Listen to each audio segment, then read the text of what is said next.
The case was closed. The mystery of the empty tomb was solved.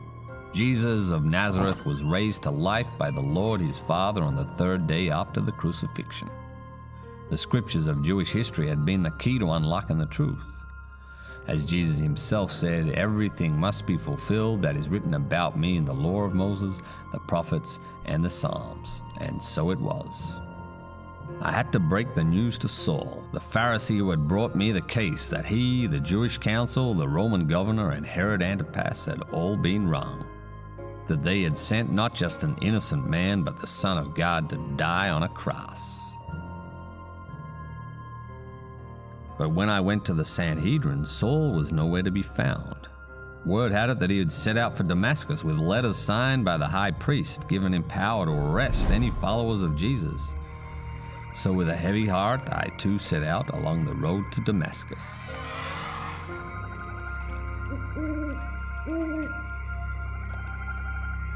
The journey was long and treacherous, but eventually I found myself outside the city walls. This was where the real work was to begin. Had to find Saul in a vast and foreign city, and he wasn't gonna just fall out of the sky. Except he did fall out of the sky. "Ah, it's you, detective," he said, after he'd brushed himself off. "I've been meaning to send word explaining that I no longer require your services." I was shocked. "What do you mean?" I snorted back at him. "On my journey to this city, a light from heaven flashed around me. I fell to the ground and heard a voice say, 'Saul, Saul, why do you persecute me?' 'Who are you, Lord?' I asked.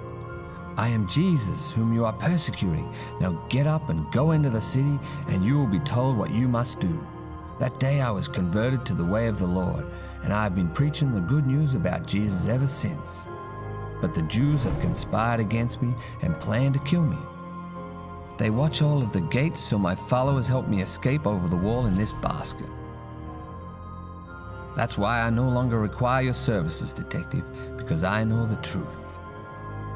I was stunned. The man who had sat in my office on that fateful day and did not believe in Jesus was now preaching his gospel. "That's why I'm here," I said, "to tell you that I have concluded my investigation and I believe that Jesus was the Messiah." And with that, we began our journey back to Jerusalem. "And by the way, detective," said Saul, "I prefer the name Paul these days." "Well, Paul, I think this is the beginning of a beautiful friendship."